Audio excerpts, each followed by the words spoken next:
మా నాయకులు చేసే పనులకు కూడా మేము ఒత్తాసు పలకూడదా, మెచ్చుకోకూడదా, ప్రశంసించకూడదా? ఏం సార్? ఓకే, ఇప్పుడు ఏం జరగబోతుందండి? కాదు, దీని ఎఫెక్ట్ ఏంటి, ఏం జరగబోతుంది సార్? సార్ ఇప్పుడు దృష్టి పెట్టారు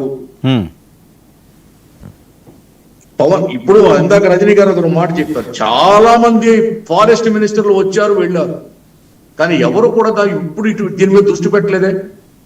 కానీ రజనీ గారు ఇంకో మాట కూడా చెప్పారు, పెద్దిరెడ్డి చిన్నవాడు కాదు, is equal to Chandrababu Naidu, equal to CM, CM కాలేకపోయాడు కానీ అని చెప్పారు. దాన్ని బట్టి అర్థం చేసుకోండి, ఒక అనకొండ లాంటి వీరప్పన్, 1,00,000 మంది వీరప్పన్లు కలిస్తే ఏ విధంగా అడవిని దోచుకోవచ్చో అంత బలమైనటువంటి వ్యక్తి పెద్దిరెడ్డి అని దాని భావం. అడవిని చుట్టుముట్టి ఏదో అగస్త్యుడు సముద్రాన్ని తాగేశాడంట, పుక్కుడి పట్టేశాడంట, అలాగా అడవుల్ని పెద్దిరెడ్డి గుప్పిట్లో పెట్టుకున్నాడు. అక్కడ 100 ఎకరాలు చంద్రబాబు నాయుడు గారికి ఉందంట. నిజంగా అక్కడ 100 ఎకరాలు చంద్రబాబు నాయుడు గారికి ఉంటే మోహన్ రెడ్డి గారు మీ చెప్పు నేను మెడలో కట్టుకుంటా, లేకపోతే నా చెప్పు మీ మెడలో కట్టుకోండి, రండి చెప్పుల వరకు సవాల్ చేస్తున్నా. ఎందుకులే అంత వల్గర్గా అవసరం ఏముందిలే? వల్గర్ ఏముంది? తప్పు కదా, ఆరోపణ చేసేటప్పుడు ఆలోచించి చేసేటప్పుడు కరెక్టే. ఎవరైనా మాట్లాడచ్చు, మీరు ఎవరు తల్లినైనా తిట్టచ్చు, మీరు ఎవరు తల్లినైనా తిట్టచ్చు, ఎవరు భార్యనైనా మీరు మాట్లాడచ్చు. మోహన్ రెడ్డి గారు మీరు ఒక్క నిమిషం ఉండండి, క్రాస్ టాక్ వద్దు, మీరు మాట్లాడదు, నెక్స్ట్ మీరే మాట్లాడదు. ఏంటి పెద్దిరెడ్డి గొప్ప?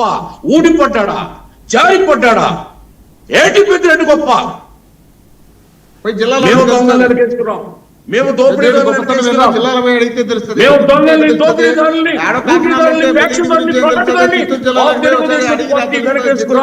చెప్తున్నా,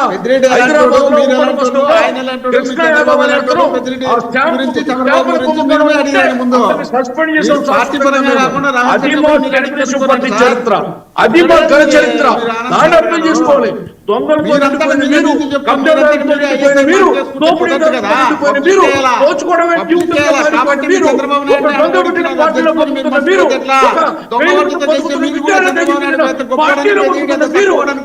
చెప్తారా? ఏమంటారు మీరు?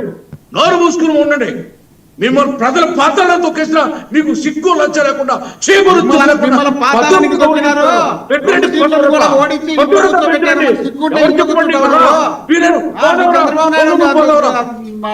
చంద్రగిరిలో ఓడించి ఇంట్లో కూర్చోబెట్టారు. మీకు సిగ్గు లేదా?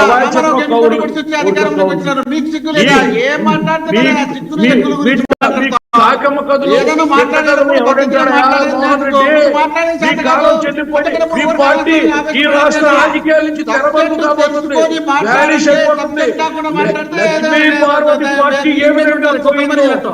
పార్టీ ఆ విధంగా పుట్టగతులు లేకుండా పోతుంది రాష్ట్రం నుంచి, గుర్తుపెట్టుకోండి చెప్తున్నా.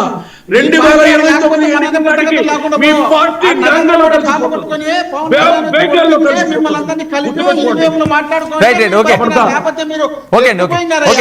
రజనీ గారు రెస్పాండ్. ఒక్క నిమిషం అండి, రాష్ట్రంలో మిమ్మల్ని మర్చిపోయినారు. ఏంటండి మోహన్ రెడ్డి గారు ఒక్క నిమిషం, రజనీ గారు రెస్పాండ్.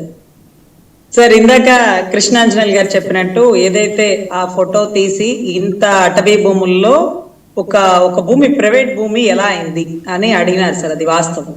సో ఎలా అయింది అనేది లింక్ డాక్యుమెంట్స్, లేకపోతే ఈసీలు, లేకపోతే బ్రిటిష్ వారు అమ్మారా, లేకపోతే ఎంతమంది కొని ఈయన చేతులకు మారిని, 2000కు ముందు ఎవరెవరు రిజిస్ట్రేషన్ చేసుకున్నారు, ఇవన్నీ అడగచ్చు sir.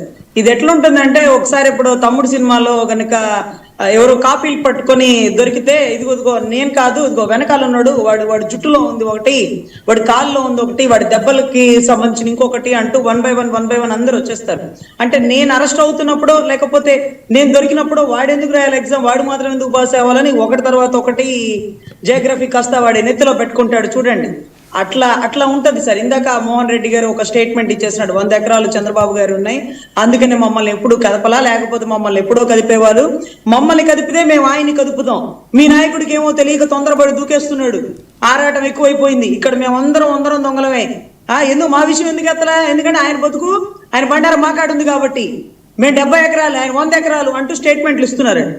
What ever it may be, అసలు ఏది నిజం ఏది అబద్ధం అనేది అటవీ శాఖ మంత్రి గారు క్రమశిక్షణ అనే ఒక చర్యలో బిగిన్ అవుతుంది. కాబట్టి ఏదైతే